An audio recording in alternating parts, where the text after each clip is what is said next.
A'udzubillahi minasyaitonirrajim. Bismillahirrahmanirrahim. Assalamualaikum warahmatullahi wabarakatuh. Innal hamdalillah nahmaduhu wa nasta'inuhu wa nastaghfiruh wa na'udzu billahi min syururi anfusina wa sayyiati a'malina may yahdihillahu fala mudhillalah wa may yudlil fala hadiyalah. Asyhadu an la ilaha illallah wahdahu la syarika lah wa asyhadu anna Muhammadan abduhu wa rasuluh la nabiyya ba'dah. Allahumma salli wa sallim ala sayyidina Muhammad wa ala alihi wa sahbihi ajma'in, amma ba'd. Qala Allah ta'ala fi kitabil karim, a'udzu billahi minasy syaithanir rajim. Wal 'asr innal insana lafi khusr illal ladzina amanu wa 'amilus solihati wa tawasaw bil haqq wa tawasaw bis sabr. Shadaqallahul azim. Pertama-tama yang kami hormati Ketua DKM dan jajarannya, jamaah salat subuh yang berbahagia.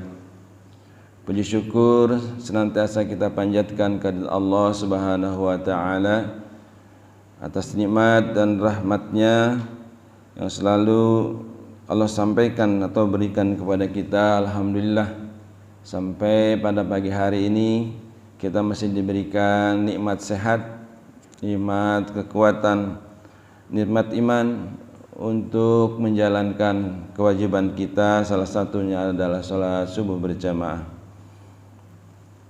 Salawat dan salam kita sanjungkan ke baginda Nabi Muhammad sallallahu alaihi wasallam, keluarga dan para sahabatnya. Mudah-mudahan kita menjadikan umatnya yang selalu istiqomah menjalankan sunnah-sunnahnya, dan kelak di yaumil akhir kita mendapatkan syafaatnya. Jamaah yang dirahmati Allah, alhamdulillah pada pagi hari ini saya mendapatkan kesempatan kembali untuk menyampaikan sirah nabawiyah yang pada pagi hari ini sampai pada bab nasab dan keluarga besar Nabi Muhammad sallallahu alaihi wasallam.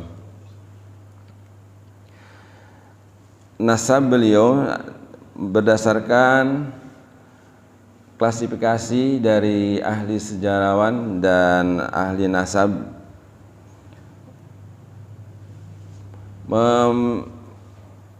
menyampaikan dalam 3 klasifikasi, di mana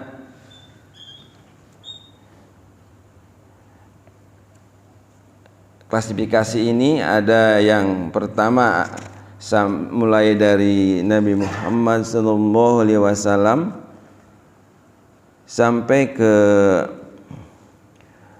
Adnan, kemudian dari Adnan sampai ke Nabi Ibrahim alaihissalam, dan dari Nabi Ibrahim alaihissalam sampai ke Nabi Adam alaihissalam.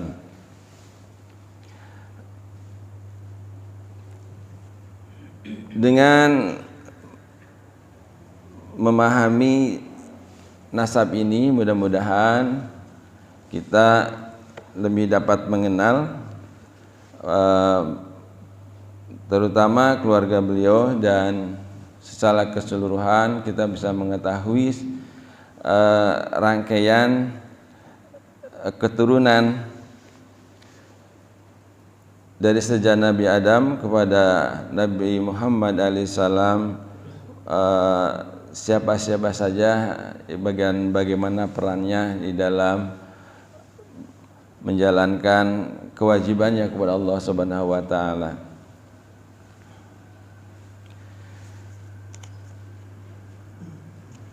Di dalam bab ini kita akan mengenal beberapa nama yang terkait dengan kehidupan Nabi Muhammad SAW. Di antaranya adalah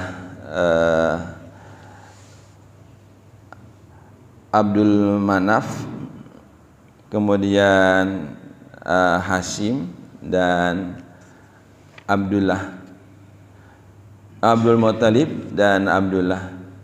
Itu mungkin nama-nama yang akan kita banyak menggalinya secara lebih dalam. Baiklah, kita mulai saja karena ini tidak dapat kita simpulkan tetapi menjadi runutan cerita. Maka akan saya bacakan saja bagaimana nasab beliau atau nasab Nabi Muhammad SAW sejak Nabi Adam alaihissalam sampai kepada Nabi Muhammad SAW, bahwa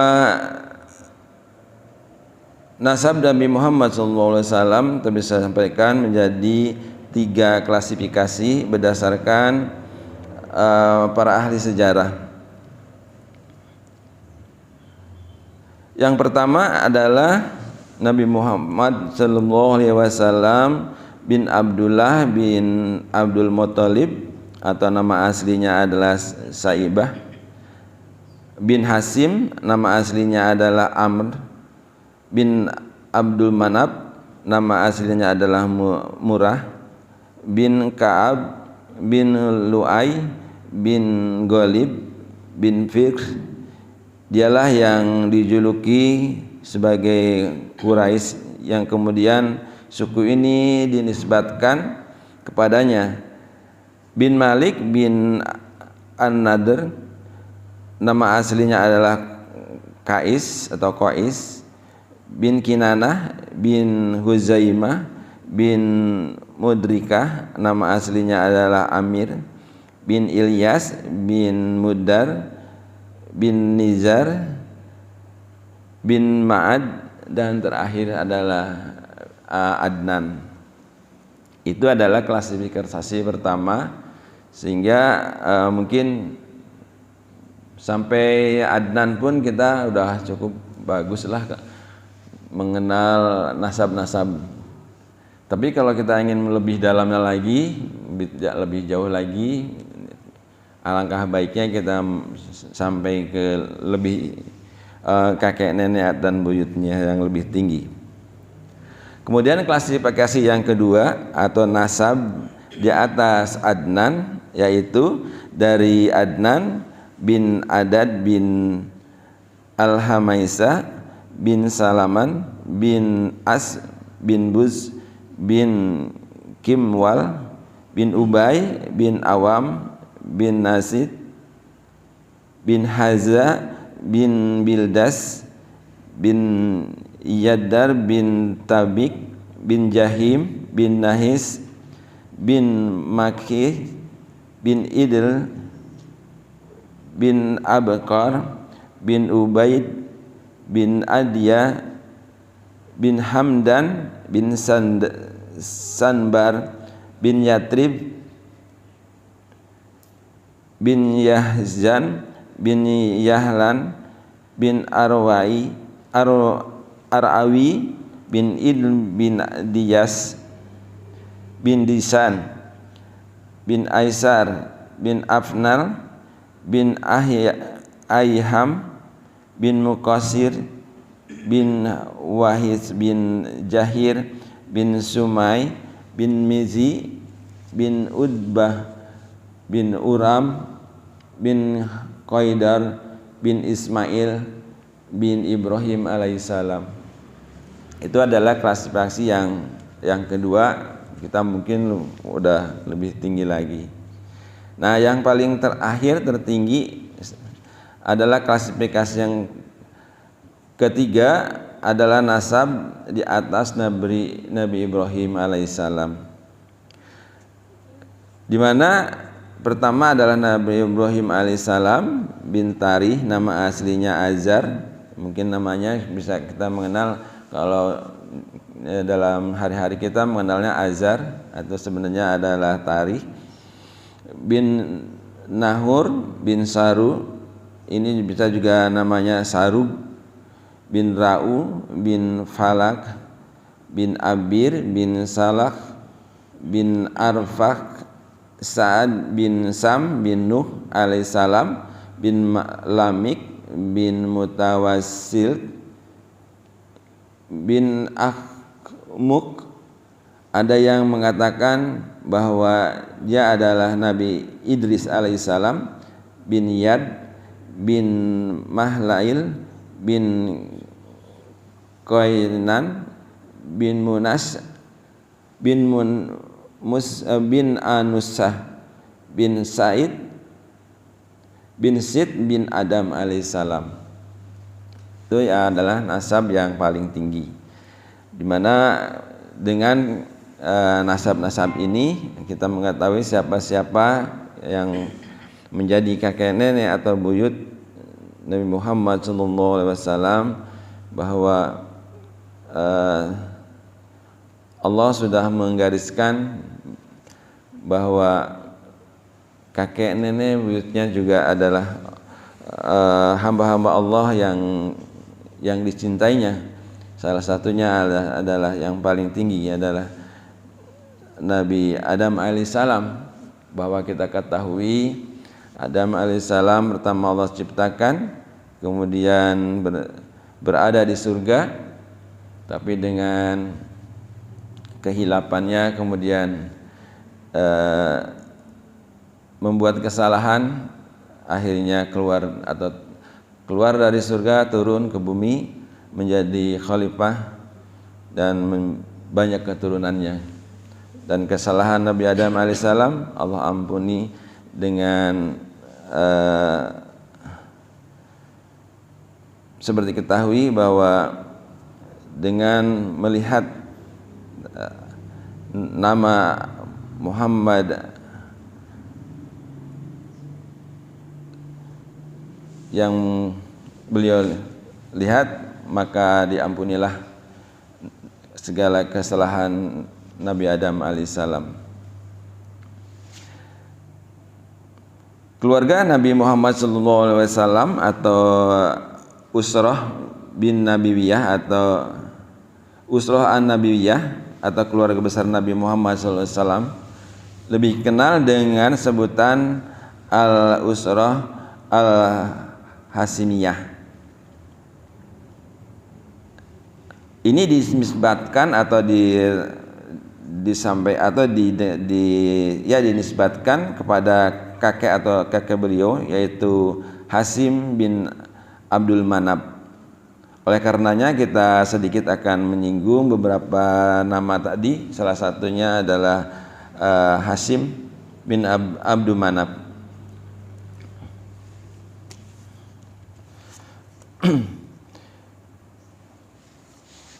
Nah, untuk kita mengetahui nanti ada rangkaian cerita atau sejarah ini, bahwa Abdul Manab ini mempunyai 4 anak. Salah diantaranya adalah Muthalib, kemudian Hasim, Al-Muthalib, kemudian Hasim, Naufal dan Abdusam. Ini adalah putra dari Abdul Manab. Nah, kita akan mengetahui sejarah atau riwayatnya dari Hasim. Sebagaimana telah kita singgung bahwa Hasimiyah atau orang-orang yang bertindak sebagai penanggung jawab atas penyediaan air minum, yang bisa mereka katakan namanya sikoyah, dan menyediakan makanan atau ibadah untuk jamaah haji dari keluarga Bani Abdi Manaf. Ketika terjadi kompromi antara Bani Abdi Manaf dan Bani Abdudar dalam masalah pembagian wewenang antara kedua belah pihak, Hasim dikenal sebagai orang yang hidup berkecukupan dan bangsawan besar. Dialah yang pertama yang menyediakan as-sarid atau semacam makanan roti yang diremukan dan dikasih kuah. Ini merupakan makanan paling mewah di kalangan mereka pada saat itu. Kepada para jamaah haji di Mekah mereka sajikan. Nama aslinya adalah Amr. Jadi tadi saya diketahui bahwa Hasim nama aslinya adalah Amr. Adapun kenapa dia dinamakan Hasim? Hal ini dikarenakan pekerjaannya yang meremuk-remukan roti tersebut sesuai dengan arti Hasim di dalam bahasa Arabnya. Dia jugalah orang yang pertama yang membuat tradisi di Mekah ini yang melakukan perniagaan, yaitu 2 kali perjalanan atau 2 kali perniagaan. Pertama, tradisi atau kebiasaan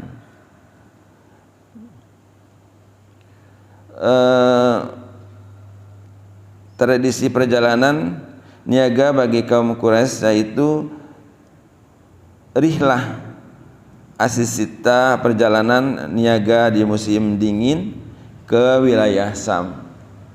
Dan yang kedua adalah rihlah as-saif atau as-saif, perjalanan niaga di musim panas ke wilayah Yaman. Kedua perjalanan tersebut disebut dalam surat Quraisy yang kita tidak membahasnya dalam hal ini. Nah, di antara kisah tentang dirinya atau tentang Hasim, suatu hari dia pergi berniaga ke kota Syam pada musim dingin. Namun ketika tiba di Madinah, dia menikah dengan Salma binti Amr, salah seorang dari putri Bani Adi bin An-Nazar. Dia tinggal bersama istrinya untuk beberapa waktu, kemudian berangkat ke negeri Syam dalam rangka perniagaan. Sementara istrinya ditinggalkan bersama keluarganya dan sedang mengandung Abdullah Muthalib. Hasim akhirnya meninggal di Gaza, salah satu kawasan Palestina. Istrinya Salma melahirkan putranya Abdul Muthalib pada tahun 497 Masehi. Ibunya menamakan Saibah yang berarti uban karena tumbuhnya uban di kepalanya. Salma mendidik anaknya di rumah ayahnya Amr di Yatrib atau di Mekah sekarang, sedangkan keluarganya yang di Madinah sedangkan keluarganya yang di Mekah tidak seorang pun dari mereka yang mengetahui perihal dirinya ini. Hasim mempunyai 4 orang putra dan 5 orang putri.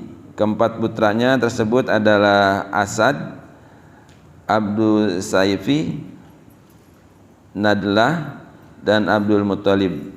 Sedangkan kelima putrinya adalah Asifah, Khalidah, Daifah, Rukayah, dan Jannah.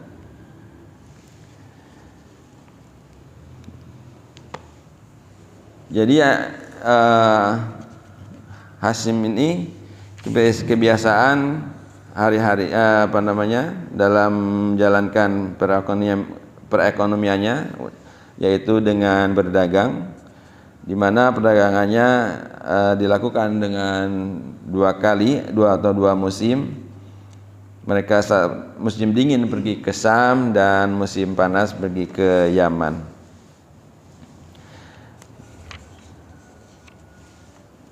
Nah, berkait dengan Abdul Muthalib, yaitu putra Hasim yang ditinggal di Yatrib.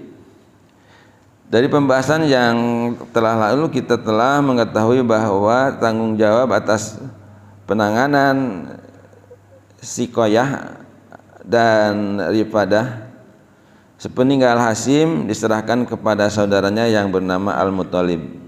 Itu di Mekah ya. Al-Muttalib Abdul Manaf dialah seorang bangsawan yang juga disegani dan memiliki karisma di kalangan kaumnya. Orang-orang Quraisy menjulukinya dengan Al-Fayyad karena kedermawannya. Sebab makna kata Al-Fayyad adalah orang yang dermawan atau murah hati. Ketika Saibah atau alias Abdul Muttalib menginjak usia 7 atau 8 tahun, Al-Muttalib pamannya mendengar berita tentang dirinya lantas pergi mencarinya. Ketika bertemu dan melihatnya, berlindanglah air mata Al-Muttalib pamannya ini, lalu anak tersebut dipeluk erat-erat, atau Abdullah Muttalib memeluk Saibah ini. Kemudian dinaikkan ke atas tunggangannya untuk dibonceng, namun dia menolaknya dan harus meminta izin dulu kepada ibunya. Kemudian pamannya Al-Muttalib meminta izin agar ibunya bisa merelakannya untuk pergi bersama-sama Al-Muttalib ke Mekah. Tetapi ibunya menolak permintaan tersebut. Kemudian Al-Muttalib menyampaikan maksud dan tujuannya, sesungguhnya dia akan berangkat menuju tahta ayahnya Hasyim, menuju tanah haram. Barulah kemudian ibunya mengizinkan anaknya dibawa ke Mekah. Jadi selama Hasyim meninggal, orang-orang yang ada di Mekah, saudara-saudara yang di Mekah tidak mengetahuinya kalau ada putra Hasyim yang bernama Abdullah itu berada di Yatrib atau Madinah. Kemudian setelah diketahui oleh Al-Muttalib, maka dijemputlah Saibah ini atau Abdul Muttalib ini untuk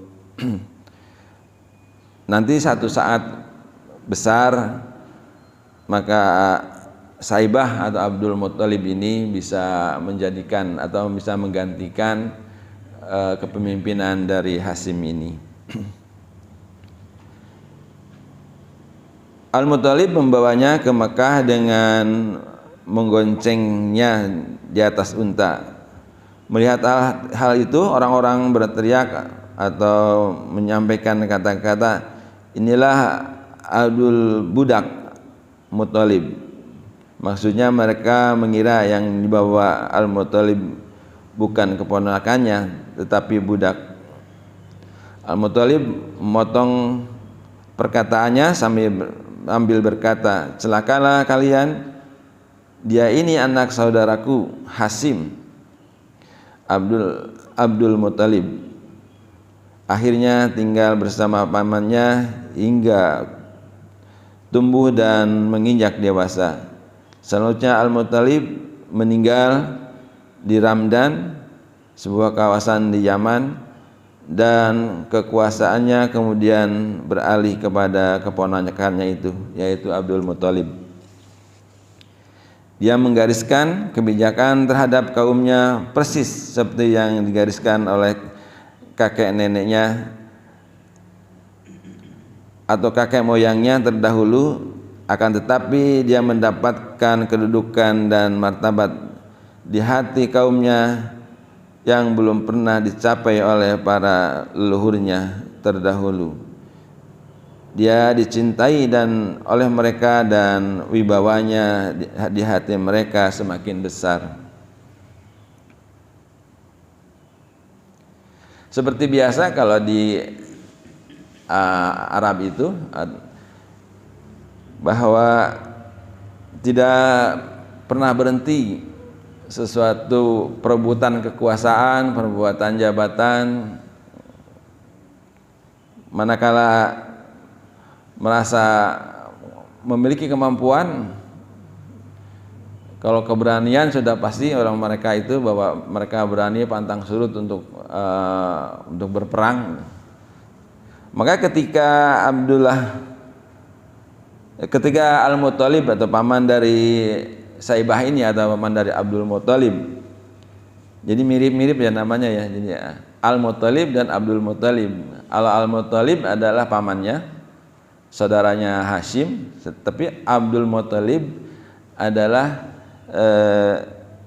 putranya Hashim. Ketika Al-Muttalib meninggal dunia, Naufal yang tadi kita ketahui bahwa Naufal adalah salah satu dari saudaranya Hashim, saudaranya Al-Muttalib, menyerobot, merampas mahkota kekuasaan keponakannya tersebut atau kedudukan dari Abdul Muttalib tadi. Karena itu dia lantas meminta pertolongan kepada para pemuka Quraisy untuk membantunya melawan sang paman ini. Namun mereka menolak sembari berkata, kami tidak akan mencampuri urusanmu dengan pamanmu. Nah, karena tidak ada bantuan, tidak ada jawaban dari pihak keluarga ayah. Jadi kan tadi ada Muttalib, ada Hashim, dan Naufal dan Abdul Syam. Nah, dari kelompok ini tidak ada yang membantunya. Akhirnya dia menulis beberapa untaian syair kepada paman-pamannya dari pihak ibunya yang berada di Yatrib, yaitu dari Bani Nazar, guna memohon bantuan. Pamannya Abdul Sa'ad bin Adi bersama 80 orang pasukan penunggang kuda kemudian berangkat menuju Mekah dan singgah di Al-Abtah, sebuah tempat di kota Mekah. Dia disambut oleh Abdul Muttalib yang langsung bertutur kepadanya, silahkan mampir ke rumah dahulu, wahai paman. Pamannya menjawab, demi Allah, aku tidak akan mampir hingga bertemu dengan Naufal. Naufal ini adalah tadi yang menyerobot atau mengambil alih kedudukan Abdul Muttalib.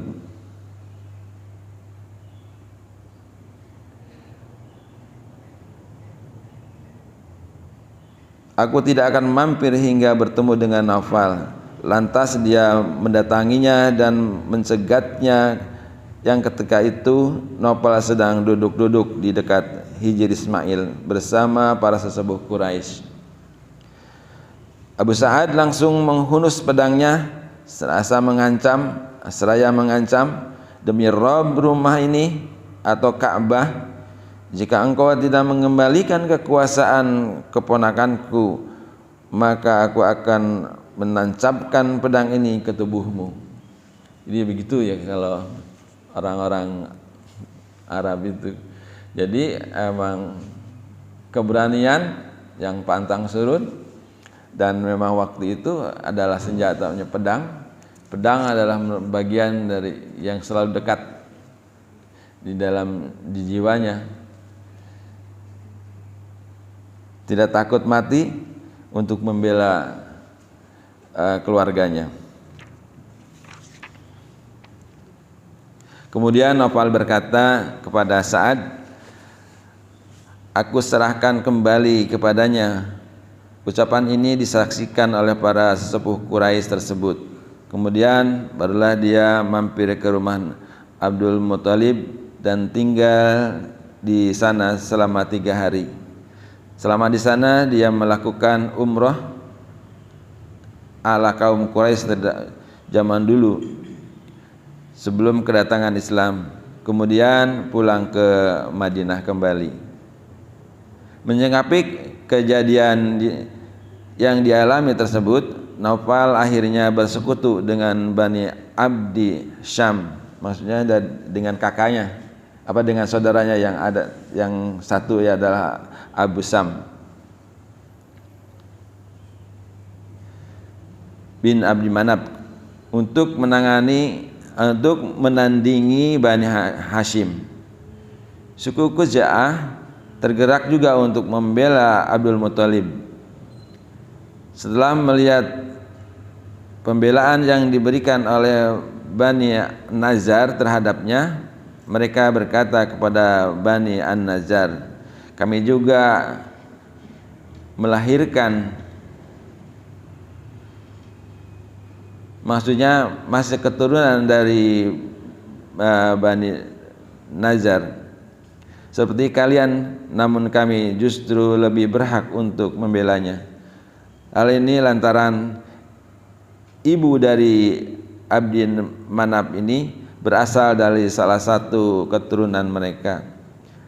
Mereka lalu memasuki Darun Nazwah dan bersekutu dengan Bani Hashim untuk melawan Bani Syam, untuk melawan Bani Abdi Syam dan Naufal. Persekutuan inilah yang kemudian menjadi sebab penaklukan Mekah sebagaimana yang akan dijelaskan nanti. Jadi dua saudara ini, Naufal dan Syam ini bersekutu juga untuk bisa mengambil alih kekuasaan. Jadi sementara saja Naufal itu menyerahkannya. Akan tetapi kekuatan yang selalu didukung oleh Bani Sa'ad ini dan keluarganya dari Bani Nazar, maka akhirnya mengurungkan diri juga Naufal dan Abdi Sam ini.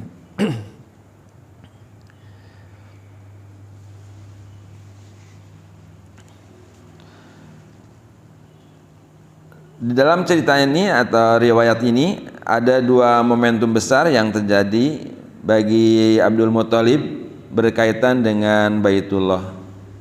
Jadi selama memimpin Abdul Muthalib ini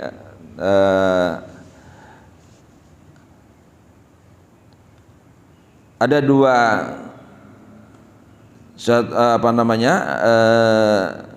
kejadian yang cukup istilah sekarang fenomenal, di mana pertama adalah penggalian sumur Zam-Zam, yang kedua adalah kedatangan pasukan gajah.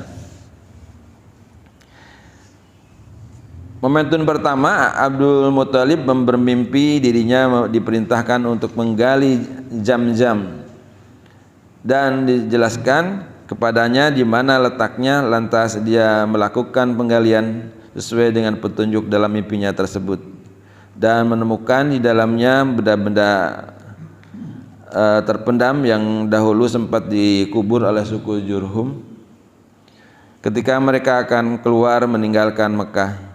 Benda-benda tersebut antara lain pedang-pedang, tameng-tameng besi, dan dua pangkal pelana yang terbuat dari emas.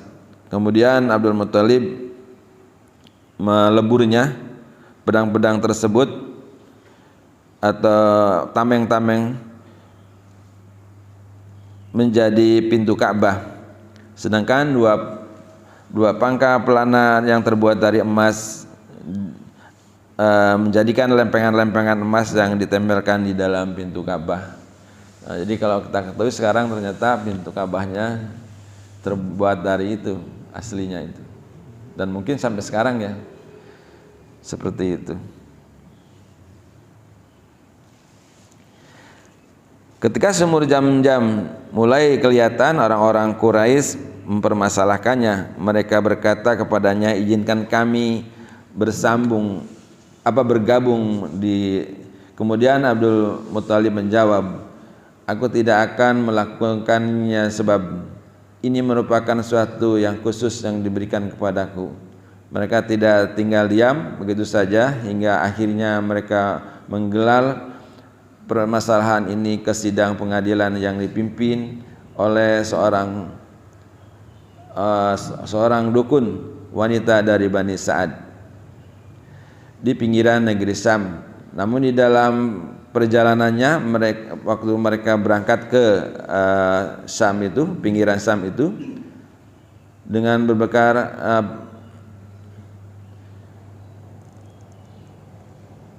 bekal air habis, lalu Allah menurunkan hujan. Tapi hujannya hanya untuk Abdul Muthalib, sedangkan tidak setetes air pun tercurah untuk mereka dari kelompok Naufal ini. Mereka akhirnya mengetahui bahwa urusan jam-jam telah dikhususkan untuk Abdul Muthalib, hingga mereka memutuskan untuk pulang. Saat itulah Abdul Muthalib bernazar bahwa jika Allah mengaruniakan kepadanya 10 orang anak dan mereka sudah menginjak usia balik, dia akan menyembelih salah seorang dari mereka di sisi Ka'bah.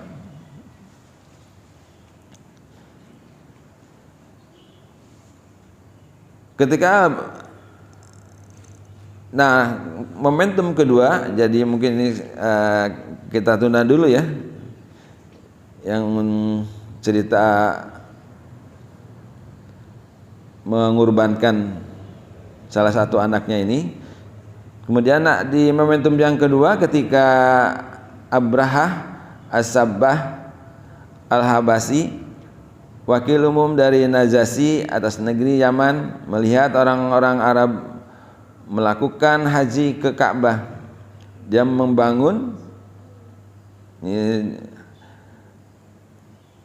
Abraha ini kemudian membangun gereja yang amat megah dan di kota San'a. Tujuannya agar orang-orang Arab mengalihkan haji mereka ke sana. Niat buruk ini didengar oleh orang yang berasal dari Bani Kinanah. Dia kemudian diam-diam masuk ke dalam gereja yang bagus tersebut, menerobos ke dalamnya, lalu melumuri kiblat mereka tersebut dengan kotoran.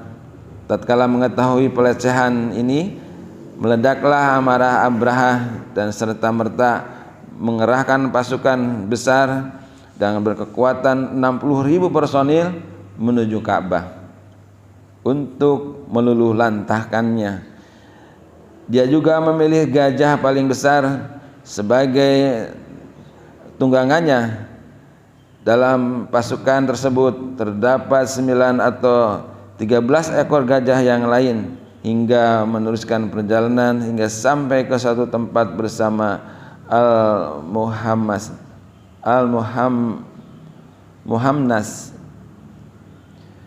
Di tempat inilah dia memobilisasi pasukannya, menyiagakan gajahnya dan bersiap-siap untuk melakukan invasi ke kota Mekah.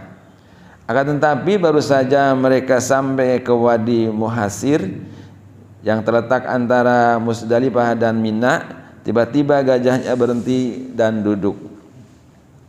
Gajah ini tidak mau berdiri bila dikendalikan ke arah Ka'bah. Akan tetapi bila mereka dikendalikan ke arah yang lain, ke selatan, utara atau timur, ia baru maju dan berlari kecil. Sedangkan bila mereka alihkan kembali ke Ka'bah, gajah-gajah tersebut duduk kembali.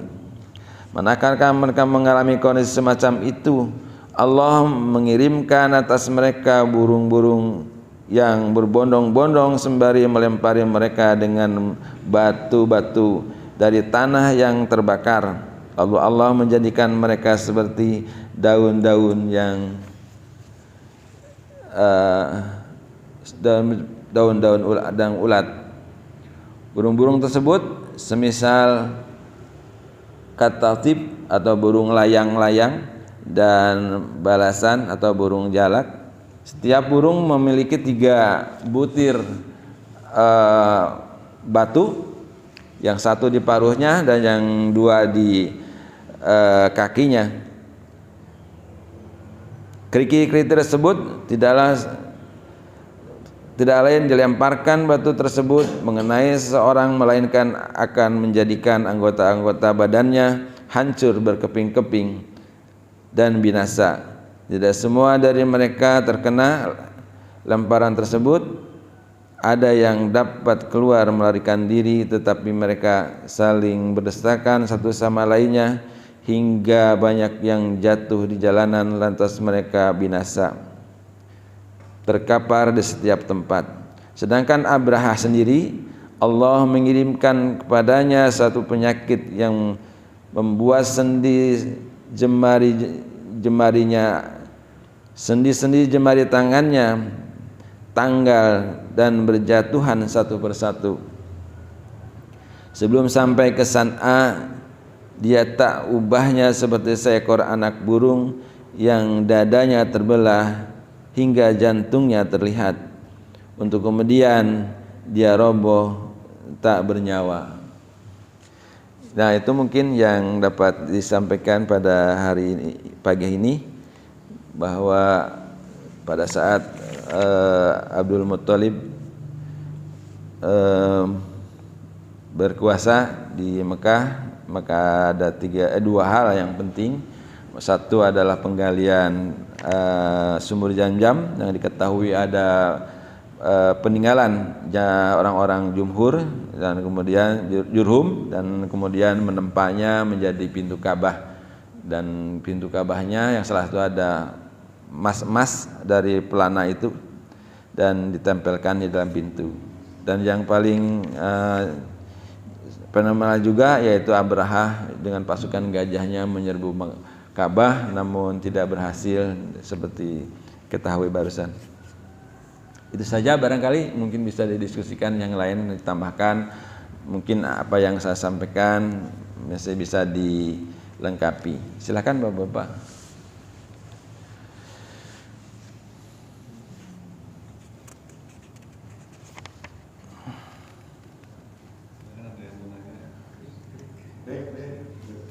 Coba. Assalamualaikum warahmatullahi wabarakatuh. Waalaikumsalam warahmatullahi wabarakatuh. Alhamdulillah kita masih bisa mendengarkan tausiah dari Pak Ustaz, ya. Walaupun mendengarnya secara satu-satu tapi masih bisa kita cermati. Yang satu biar hanya satu pertanyaan saya. Apakah masih ada Pak belum awal terkenal? Belum awal yang membawa butiran batu ya, dari mulut sama dengan kaki. Apakah itu masih ada kaki belum awal? Sampai saat ini ya. Itu aja. Kalau saya ini saya bertanya dan saya juga Jawab. mendapat juga informasi juga belum awal itu sama masih ada sama sekali. Belum awal itu. Ya kita Allah lah benar atau tidaknya belum awal itu sampai masih ada sampai saat ini. Tapi menurut cerita, menurut bukan dikaya ya, bukan dikaya, tapi menurut orang-orang pintar itu sampai saat ini belum awal itu masih ada. Mudah-mudahan itu menjadi saksi kejahatan yang berlaku untuk di hari kiamat nanti. Itu aja, terima kasih. Ya, baik, terima kasih. Silakan, ada yang mau tambahkan lagi? Pak Anta?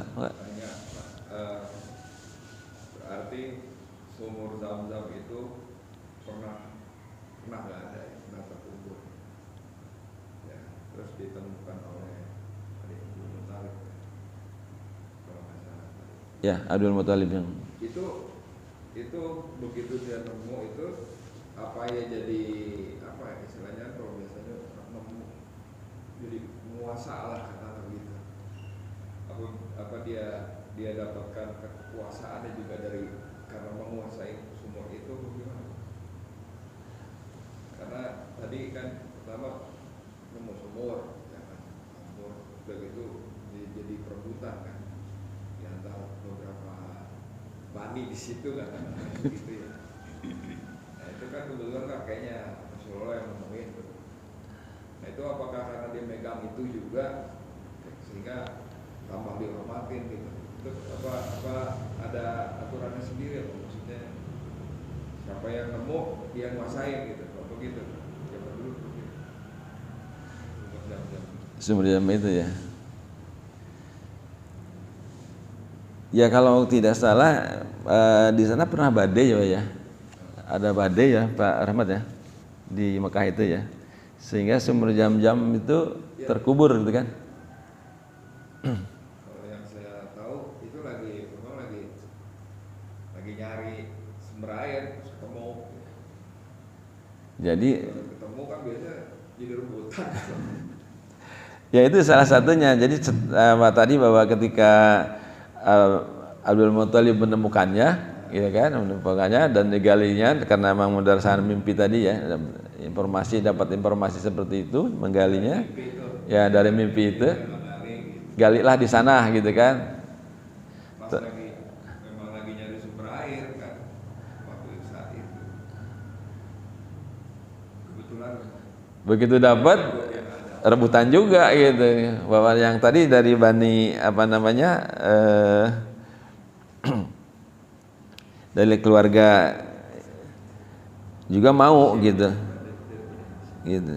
ikutan dong seperti itu.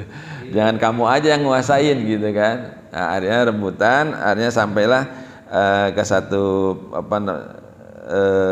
ahli hukum gitu kan, mengadakan cari keadilan lah ke dukun. Mereka waktu itu kan adanya di tabib gitu, bukan tabib, jadi memang orang ahli gitu, yang dituakan ilmunya ya ilmu goibnya kuat gitu kan. Jadi dari keluarga Sa'ad juga, kalau kita tahu bahwa itu Sa'ad tadi keluarganya dari ibunya Abdul Muthalib itu gitu. Tapi pada saat di perjalanan ternyata Allah memberikan informasi gitu. Mereka kehabisan bahan makan dan minumnya, tiba-tiba hujan. Tapi hujannya buat Abdul Muthalib saja. Nah, si yang lain nggak dapat. Si Naufal atau keluarga yang pengen itu, akhirnya meyakinilah sebelum sampai ke dukun itu, wah ini memang Zam-Zam miliknya Abdul Muthalib. Gitu. Kembali mereka pulang dan berkuasalah Abdul Muthalib terhadap Zam-Zam itu. Seperti itu. Jadi zaman dulu juga udah ada masing-masing. Itu boleh dibilang satu terang ada ya Pak? Apa tadi ya novel segala macam itu masih ada hubungan ya kan? Iya. Paman sama ponakan gitu. Jadi emang udah saling menguasai gitu kan? Sebenarnya saling menguasai gitu. Jadi ngiri juga ya gitu kan? Iri juga sebenarnya gitu. Seperti sampai sekarang kan gitu kan, istana di sana ya. Gitu. Keturunan juga gitu. Abdul Manaf itu, dari Abdul Manaf itu. Gitu. Ya itulah. Nah kalau tadi Pak Haji Tatang mengenai burung ababil, mungkin Pak Haji Pak Rahmat bisa melengkapi Pak burungnya Pak. Ya kalau saya baca sih burung ababil itu kan burung yang asalnya dari neraka. Jadi saya meragukan kalau burung ababil itu masih ada. Kenapa? Karena burung ababil kan membawa 3 batu itu dari neraka batunya. 3 batu dari neraka yang begitu panas sehingga saat batu itu dilempar dan mengenai tubuh Manusia ya. manusia maupun gajah, gak ada tunggangannya, onta atau kuda, itu tembus batunya. Kan dijelaskan di dalam surat seperti daun yang dimakan ulat. Geroak. Iya, di geroak ya, tembus, jatuh di kepala, terus belum jatuh ke tanah. Jadi nggak berhenti itu ya. Nggak berhenti. Peluru itu nembus habis gitu ya. Terus ya meleleh badannya kan, saking panasnya batu. Nah, orang bakar terus nembus sampai semua begitu. Kayak burung yang begitu banyak hujanin batu, ya kocar kacir. Karena setiap kali orang yang terkena seperti tidak makan ulat. Dan makan ulat membolong. Itu gambarannya seperti itu. Sehingga ya itu bukan batu biasa gitu. Yang batu yang begitu panas bisa leleh menembus tubuh manusia maupun binatang.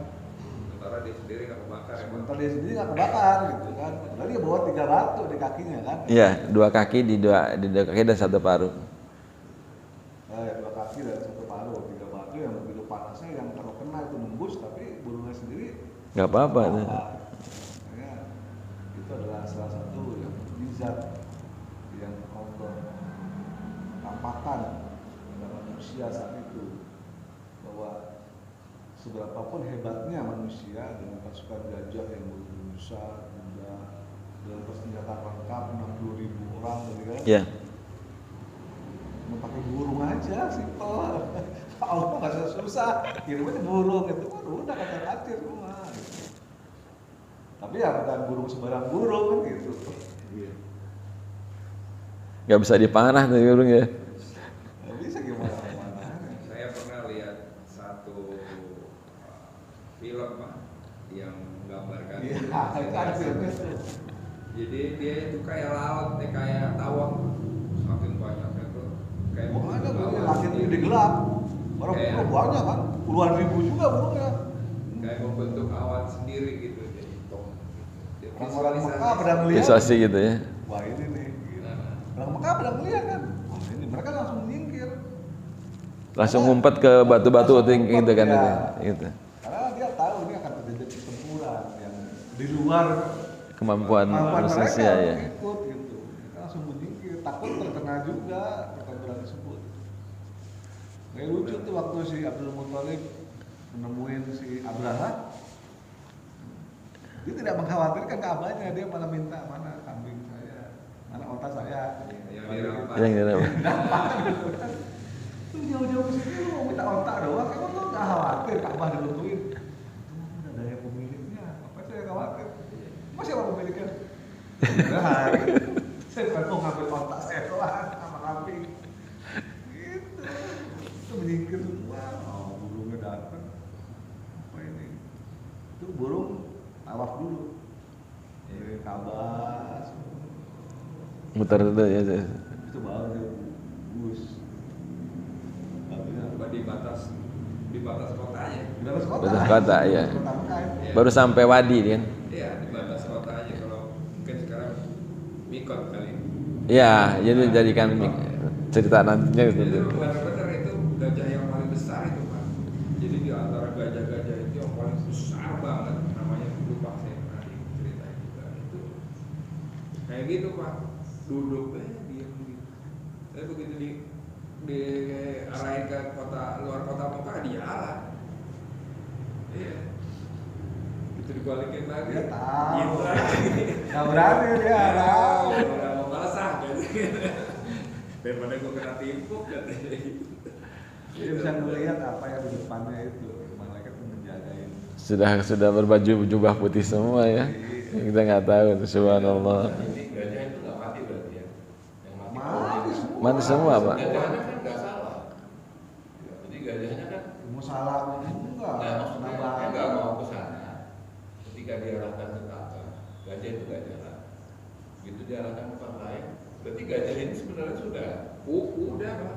Dia udah tahu. Jadi nggak mau maju. Yang lain maju, dia sendiri diam gitu. Dan ini tumpangannya si orang. Gajahnya mati juga. Ya, Nanti mau berapa aja lewat. Dan gajahnya banyak Pak. Ya udah, burungnya kayak awan. 9 kan, 9 atau 13. 13. Banyak.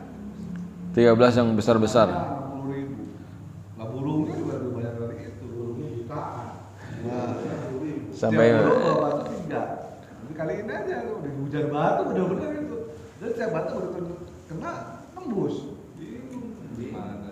Jadi kalau membayangkan daun seperti dia makan ulat tuh kan Bolong. gimana tuh? Badan kita langsung tiba-tiba bolong-bolong Pak ya. Bokal-bokal. Ya. Itu luar biasa. Seperti daun dimakan ulat gitu. Umpamanya gitu. Gerowak. Growak. Tinggal kulit juga. Tembus Pak. Nembus. Itu gitu gajah segede gitu aja. Ya kayak orang zaman sekarang mungkin ditembak gitu kan.